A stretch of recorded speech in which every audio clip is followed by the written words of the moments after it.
옆에 분과 이렇게 인사하면 좋겠습니다. 화평을 이루며 살아갑시다. 화평을 이루며 살아갑시다. 네. 오늘 이 시간 우리가 함께 하나님의 말씀을 우리가 묵상하면서 예수 그리스도의 그 화평의 은혜가 이 자리 가운데 가득하기를 소망합니다. 성경은 하나님의 말씀입니다. 그런데 우리가 이 성경을 대할 때 마치 백과사전을 대하는 것처럼 필요할 때만 꺼내서 정보 제공을 받는 식으로 이렇게 대하면 우리가 안 됩니다. 이 성경 말씀이 오늘날도 우리에게 살아있는 말씀이 되어야 합니다. 그래서 우리가 잘 아는 히브리서 4장 12절에는 이런 말씀이 있죠. 우리가 하나님의 말씀은 살아있고 활력이 있어 좌우의 날선 어떤 검보다도 예리하여 혼과 영과 및 관절과 골수를 찔러 쪼개기까지 하며 또 마음의 생각과 뜻을 판단하나니. 하나님의 말씀은요, 이렇게 살아서 움직이며 역사하는 말씀입니다. 하나님의 말씀이 우리의 생각과 뜻을 판단하는 그러한 말씀입니다. 동시에 오늘 그 말씀이 동시에 오늘 우리의 삶에 살아서 역사하는 말씀이 되어야 합니다. 이것은 우리와 함께 하시는 성령님께서 말씀 가운데 조명해 주셔서 밝히 드러내서 그것을 우리가 삶에 적용하도록 도와주시는 것입니다. 그래서 우리가 말씀을요, 귀로만 듣는 것이 아니라 욥기서의 마지막 부분에 보면 욥이 이런 고백을 드리는데요, 42장 5절 말씀을 제가 읽어보겠습니다. 내가 주께 대하여 귀로 듣기만 하였사오니 이제는 눈으로 주를 배움나이다. 이 욥기의 말씀처럼요, 주님을 보게 되는 역사가, 주님을 경험하게 되는 역사가 우리 삶 속에 일어나고 적용되기를 소망합니다. 그러니까요, 말씀을 귀로 들어서만 되는 것이 아니라 우리 안에서 체험되고 경험돼야 하는 것입니다. 그리고 나타나져야 하는 것입니다. 오늘 우리가 말씀을 함께 묵상하면서 이러한 말씀의 살아있는 역사, 살아있는 하나님의 말씀을 대하는 그런 귀한 시간들이 되기를 간절히 소망합니다. 오늘 이 에베소서는 사도 바울이 에베소 교회에 쓴 편지입니다. 바울은요, 에베소 교회 성도들을 향하여서 늘 마음에 품고 기도하였고, 우리 주 예수 그리스도의 하나님 아버지께서 지혜와 계시의 영을 주셔서 에베소 성도들이 하나님을 깊이 알아가기를 간절히 기도했습니다. 그리고 예수 그리스도께서 우리를 허물과 죄악으로 죽었던 우리를 그 은혜로 살려주셨음을 에베소서를 통해서 말하고 있습니다. 특히 이 에베소서는요, 이렇게 구원받기 전과 구원받은 이후를 아주 극명하게 대비해서 표현해주고 있습니다. 여러분, 구원 사건은요, 우리에게 있어서 정말 삶의 주인이 통째로 바뀌는, 아니 그 이상으로 정말 인생 전체가 바뀌는 그러한 아주 크나큰 사건입니다. 이것은요, 모태로 자랐던 모태 신앙도 마음속 깊숙이 경험해야 될 부분입니다. 모태 신앙은 참 이 신앙이 꾸준합니다. 그런데 이 신앙의 큰 경험들은 적은 것 같습니다. 그런데 이 모태 신앙도요, 정말 내면 깊숙이 그 예수 그리스도의 십자가의 사랑을 깨달아 알아가야 하고요, 그렇게 될 때가, 신앙생활 하다가 그렇게 될 때가 경험하게 되는 것입니다. 저 역시 이 모태신앙으로 교회 안에서 주일학교와 청년부를 해왔고, 정말 교회 안에서 이렇게 자라왔지만요, 정말 어떤 계기와 그런 외부의 어떤 그 충격으로 인하여서 그제서야 하나님의 그 사랑, 십자가의 사랑을 가슴 깊숙이 깨달아 알게 되었습니다. 정말 그 사랑을 우리가 경험하게 되면요, 그 분위기에 자라왔더라도 그 경험하기 전과 후가 아주 극명하게 갈리는 것을 보게 됩니다. 마치 사도 바울도요, 예수 믿는 자를 처음에는 이제 핍박하는데 앞장섰던 그 바울이 예수님을 만난 후에는 예수 그리스도의 복음을 전하는데 목숨을 아끼지 않은 그런 사람이 되었던 것처럼 그런 영적인 변화가 심령 속에서 일어나는 것입니다. 복음을 경험하면 그런 변화들이 일어나는 것입니다. 그래서 바울은요, 그때와 이제를, 복음을 경험하기 전과 경험한 후를 우리가 비교하면서 생각해 나아가야 한다라고 이렇게 말씀하고 있습니다. 구원 이전과 이후의 상태를 우리가 그 동시에 생각하지 않으면요, 구원 이후에도 구원 이전처럼 생각하게 될 수가 있습니다. 똑같이 살아가게 될 수가 있다는 것입니다. 그래서 바울은요, 하나님의 자녀가 되었어도 여전히 이방인의 습성대로 살아가고 그리스도 안에 있으면서도 여전히 밖에 있는 것처럼 살아가고 소망이 가득 찬데 그럼에도 불구하고 절망 가운데서 살아가는 그런 사람이 되지 말라라고 어찌 보면 우리에게 말씀을 통해 경고하고 있다고 할 수도 있습니다. 복음은요, 늘 자주 우리가 경험되고 새롭게 되어야 하는 것입니다. 그래서 2장 11절 말씀에는 이런 말씀이 나옵니다. 11절 말씀입니다. 그러므로 생각하라. 너희는 그때에 육체로는 이방인이요 손으로 육체 행한 할례를 받은 무리라 칭하는 자들로부터 할례를 받지 않은 무리라 칭함을 받은 자들이라. 그러므로 너희가 생각하라. 너희가 어떤 자들이었는지 생각하라는 그러한 말씀입니다. 그러니까 그 구원의 경험, 예수 그리스도에 대한 그 경험을 잊지 말고 기억하고 생각하라는 그러한 말씀입니다. 그때라는 것은요, 거듭나기 전에 그런 이방인이고 할례 받지 못한 사람들, 구별되지 못한 사람들, 그때였다는 것입니다. 12절에는요, 그때에 우리가 어떠한 존재였는지 구체적으로 우리에게 말씀해 줍니다. 12절 말씀인데요, 같이 한번 읽어보겠습니다. 같이 화면을 보고 읽어보겠습니다. 그때 너희는 그리스도 밖에 있었고 이스라엘 나라 밖의 사람이라. 약속의 언약들에 대하여는 외인이요 세상에서 소망이 없고 하나님도 없는 자이더니. 그때에 그리스도 밖에 있었고 언약과는 아예 상관이 없는 사람이었고 소망이 없는 그러한 자들이었다라는 말씀입니다. 아주 총체적으로 그런 영적인 풍성함과는 아예 거리가 멀고 정말 그리스도의 밖에 있었고 상관이 없고 소망조차 1도 없는, 하나님조차 없는 자들이 복음을 깨닫기 전에 그때에 있던 사람들이었습니다. 복음을 깨닫기 전에 우리의 모습이었는지도 모릅니다. 살아있으나 영적으로 죽은 자와 마찬가지입니다. 외인이었고 단절되었고 밖에 있고 하나님과 끊어진 그러한 상황이었음을 말씀해 줍니다. 우리가 주님과의 관계가 멀어지고 소원해지고 끊어졌다면요, 그러한 영적인 상태를 우리가 확인하고 자각을 해야 될 필요성이 있습니다. 내가 어느 위치에 있는지는 나와 하나님만 아는 부분입니다. 정말 내가 소망 없는 죄악 가운데 아직도 기웃기웃거리고 있다면 통회하고 가슴을 치며 발버둥을 해서라도 어떻게든 언약 안으로 들어오도록 해야 하는 것입니다.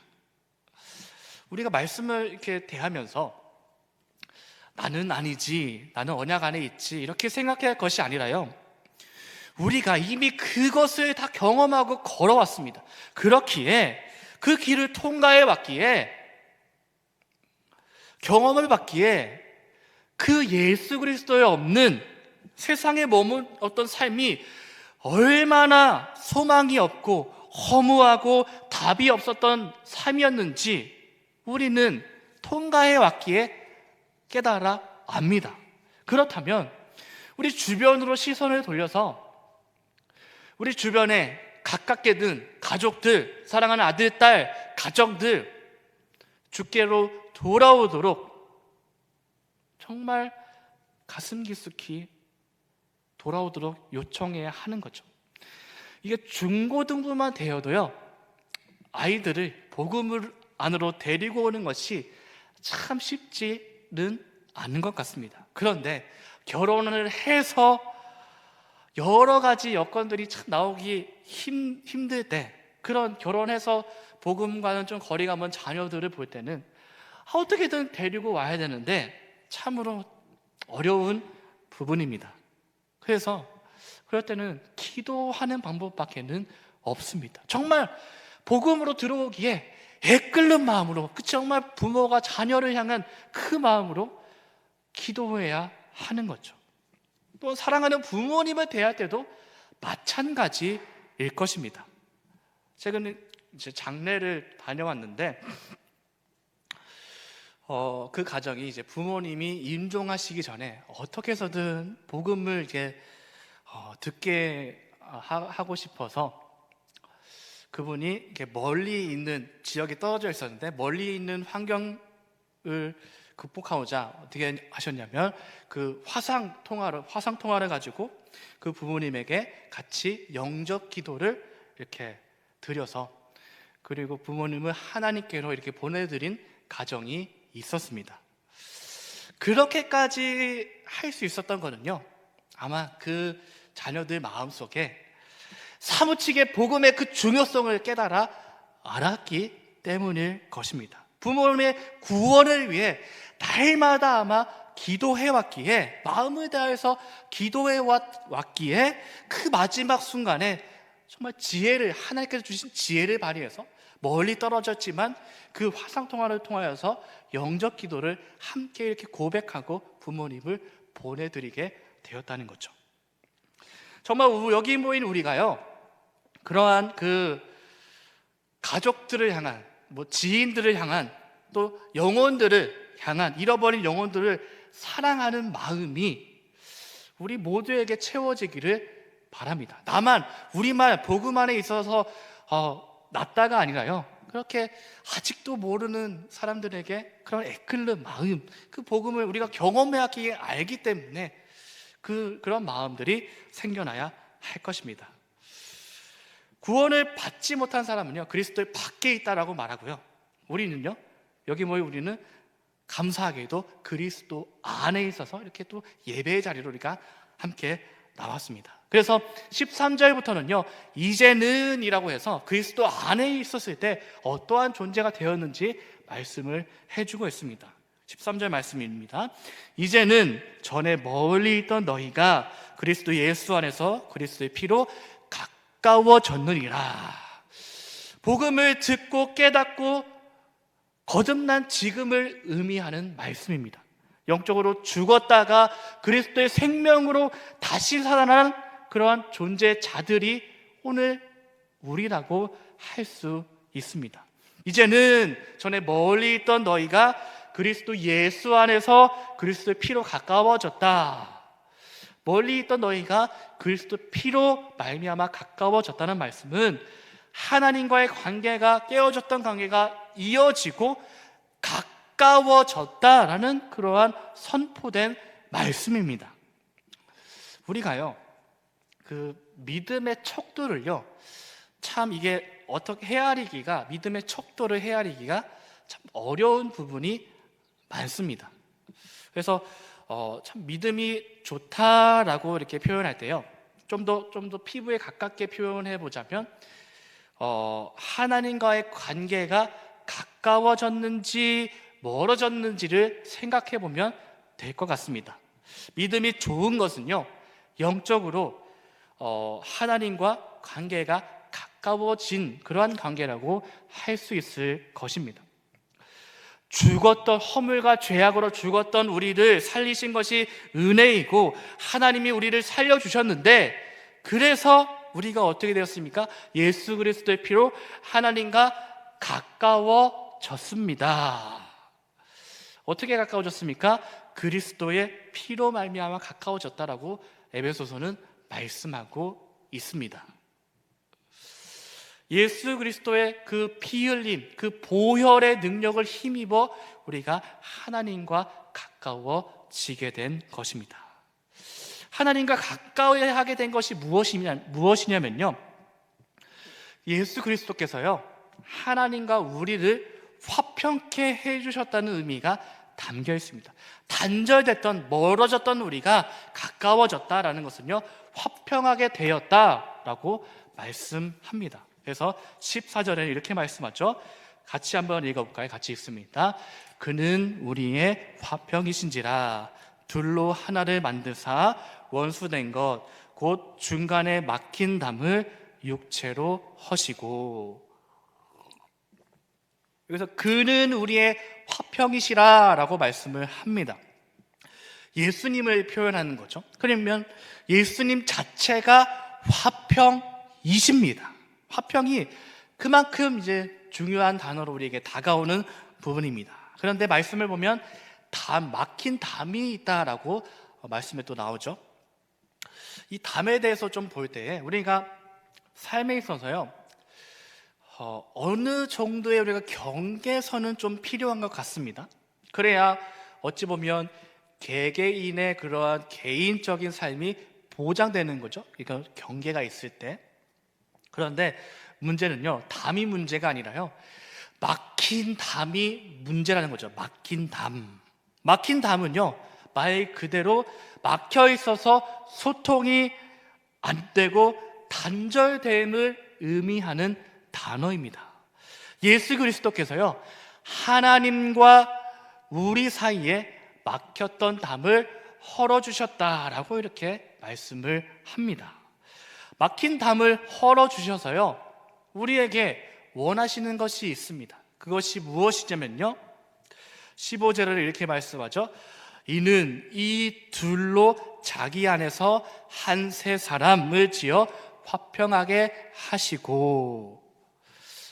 한 세 사람을 지었다, 둘로 한 세 사람을 지었다라고 말씀을 합니다. 이것은 곧 이제 에베소서의 그 배경으로 볼 때는요, 이방인과 유대인을 구분하지 않고 이제 한 민족으로 예수 그리스도 복음 안에서 하나로 삼아 주셨다라는 그러한 말씀입니다. 그리스도께서는요, 자신을 희생하셔서 유대인과 이방인을 하나로 새로운 민족으로 만들어 화평을 이루게 해주셨습니다. 그러니까 예수님 자체가 화평이신데요, 예수님께서 그 화평이 되어주셔서 유대인과 이방인의 나눠지고 깨어진 관계를 하나로 만들어 화평을 이루게 해주셨다는 그러한 말씀입니다. 그래서 오늘 우리도요, 예수 그리스도로 말미암아 모두가 하나의 성도로 되어서 우리가 다 성도로 부름을 받았습니다.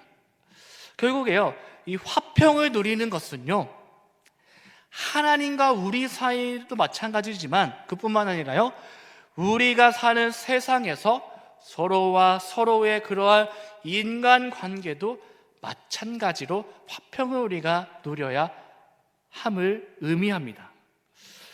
사람은 보통 이제 사회적 동물이라는 그러한 말씀이 있습니다. 그래서 사람은요, 대화하고 소통하고 이러한 관계 속에 자라는 것입니다. 그런데요, 인간 관계에 있어서요, 항상 좀 좋을 수만은 없습니다. 서로 간에 감정이 때로는 상할 때도 있고요. 그런데 그 골이 깊어지면 막힌 담으로 표현될 수 있는 것입니다. 오늘 주님께서 화평으로 오셔서 우리에게 화평을 원하신다고 말씀합니다. 사람과의 관계에서 그러한 담을, 막힌 담을 헐어서 화평의 그 관계의 회복까지 우리가 나아갈 수 있어야 하는 거죠. 화평에 대해 좀 더 우리가 한번 생각해 볼 때에 한 가지 예를 좀 들어보겠습니다.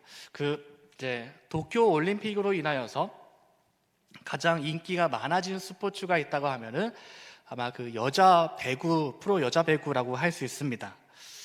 여자 배구에도 프로 리그가 있는데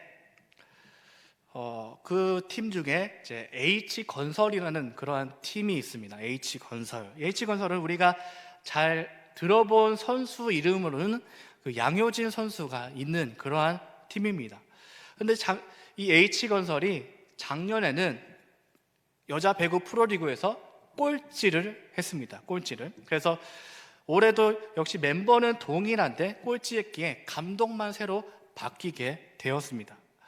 근데 감독이 바뀌고요, 올해는 그 H건설이 연승을 엄청 하면서 결국에는 1등을 차지하게 되었습니다. 어떻게 훈련을 했길래 1등이 되었느냐고 기자가 감독에게 물었을 때 감독은 딱 한 가지만 바꿨다고 이렇게 대답을 했습니다. 감독을 임명을 받고 그 팀 훈련하는 곳에 가봤는데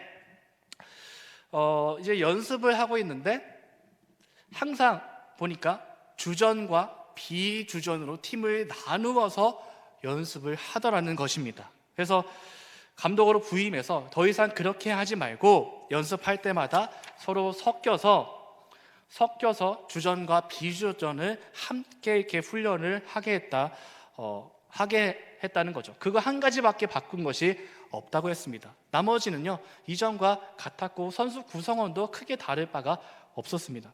그러니까 강팀에 된 요인은요, 가까운 곳에 있었던 거죠. 주전과 비주전으로 나누지 않고 누구나 열심히 하면 주전이 될 수 있는 길을 열어놓았고, 한번 주전이라고 해서 영원한 주전이 아니니 주전 선수가 비주전인 선수를 낮추어 보지 않고 함께 땀 흘리고 함께 호흡하며 이렇게 함께 맞춰서 나아갔다는 것입니다.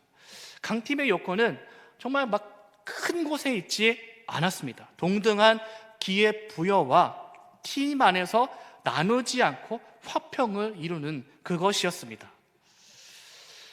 하나님께서 원하시는 공동체의 모습도 아마 이런 공동체이지 않을까 한번 생각해 보게 되었습니다. 교회에는요, 다양한 구성원이 하나의 공동체 신갈중앙교회 이렇게 이루고 있습니다. 물론 세상 모임보다는 사랑이 많은 모임이 아마 교회일 것입니다. 그런데 연령이 다양하고 출신이 다르고 신앙의 경험도 다 다르고 생각과 견해가 많이 다른 경우들이 많습니다.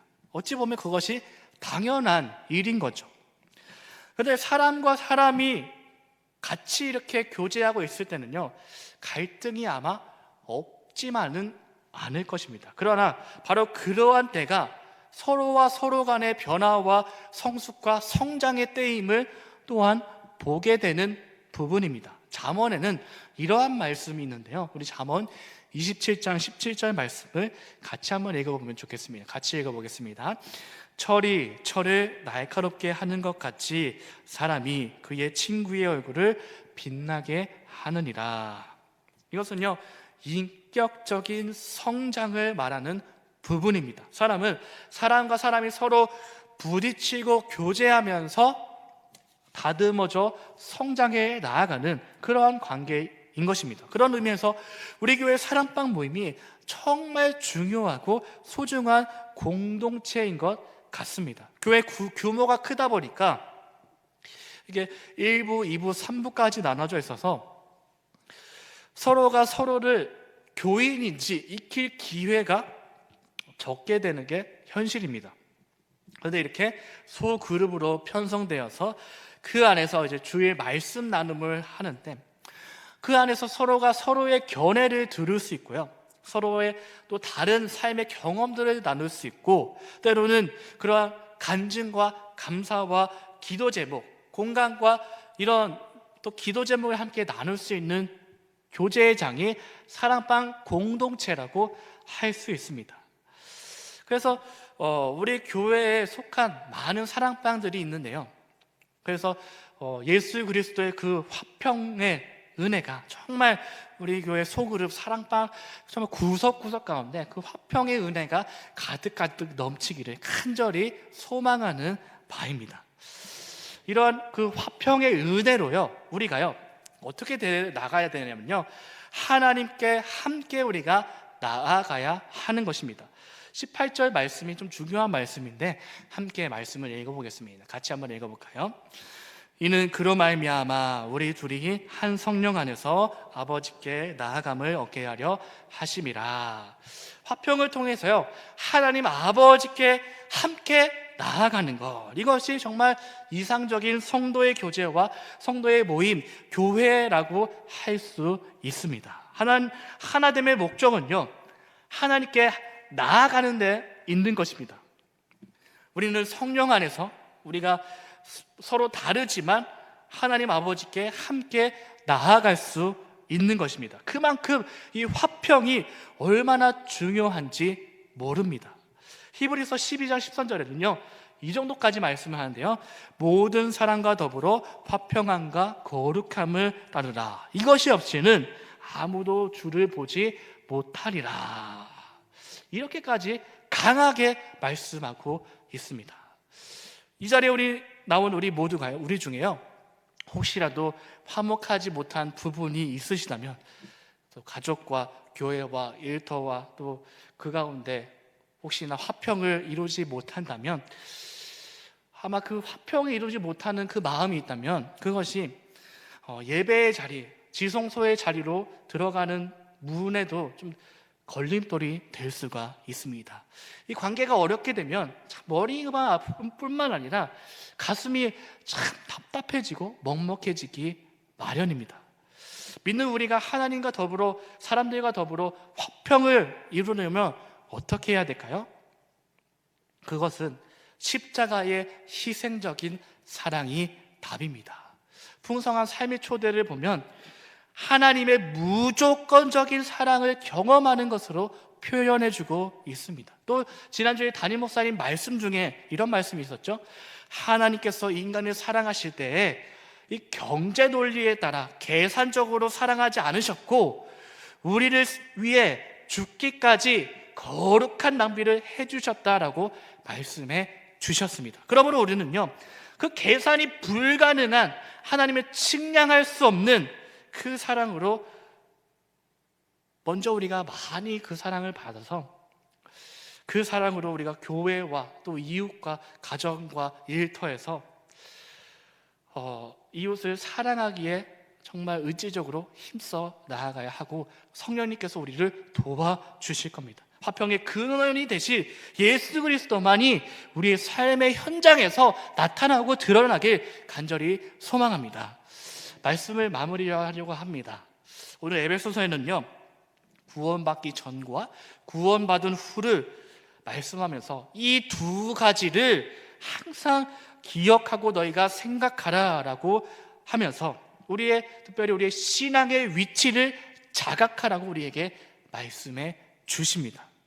우리는 예수 그리스도로 말미암아 하나님과 화평하게 되었고 예수님 자체가 화평으로 오셨습니다. 화평이 되신 예수님 말미암아 유대인과 이방인의 갈등을 하나로 이루어 주셨고 그 둘로 하나님 아버지께 나아가고 가까이 되는 길을 열어 주셨습니다.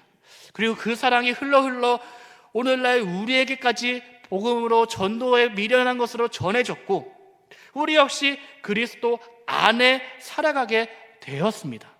이제는 우리가 주변 이웃과 그쪽으로 관계와 시선을 확장하여서 어떻게 됩니까? 서로 더불어 화평을 누리고 함께 또 공동체인 우리가 함께 아버지께 나아가고 함께 예배하는 그러한 참으로 아름다운 말씀이 중심된 그런 공동체가 우리 신가의 중앙교회가 되길 간절히 소망합니다.